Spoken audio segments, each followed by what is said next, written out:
poem took about 40 years to make. I wrote it last week. I hope it's not too terrible. I was born special, a chosen son. I was going to live forever when the kingdom comes. I was brought up happy, happiest of all, but always scared in case I should fall. Loved by my parents, but missed so much, like birthdays, Easter, Christmas and such. Went to school, but never had friends, because you'll all be dead in the end. Preaching to my neighbours like a fool. Every morning came abuse in school. Bullied and beaten, humiliated by teachers. Par for the course when you're a 10-year-old preacher. But it was all worth it, you see, because I served God. All other religions, they were just fraud. Yet, at church I never felt the love, despite all these promises from God above. You see, my church asked more than all the others if you wanted the privilege of being called a brother. You had to learn the truth about Jehovah God, whether he was 1, 2, 3, or quad. Protected from others because they were bad, believed every word since it came from my dad. We had our own school, which was uncool, where we learned dumb rules. As a little kid, I used to give talks from the top of a stepping stool. Parents were so proud, but we were all fooled. Suffered under misrule. Kingdom Hall was a cesspool, forbidden from even going to a trade school.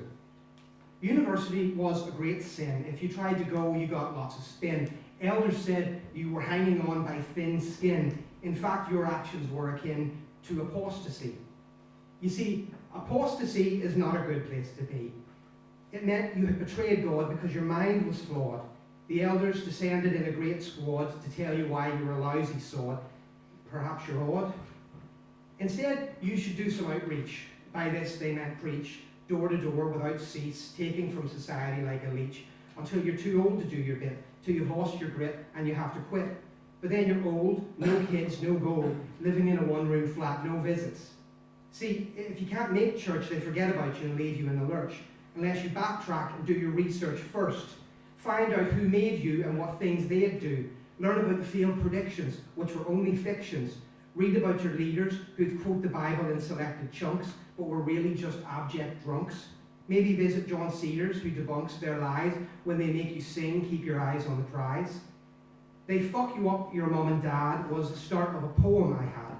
What I didn't know was that in my church it should read, we fuck your kids, which I thought the Bible definitely forbids.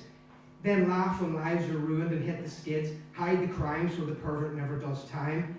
And honestly, this is just too sad to rhyme. 15 years ago, I left through a trail of tears, and it still fucks me up. They were my mum and dad too. They even told me, I love you. So now you're out in Babylon the Great. If you want saved, sorry mate, too late. You're a rotten limb and they amputate. Just wait, because you'll have a bad fate. Date a bad mate. Your life will detonate unless you return prostrate, because that's how they operate. It's not true. It's all a lie. You'll need a stand-up guy who sees eyes to eye, becomes your ally. In years to come, you'll be in a black tie thinking about the outcry when you said goodbye to a cult that used you and abused you, and I hope this poem gives you something to chew to. They played me for a fool. Don't ever let them do the same to you.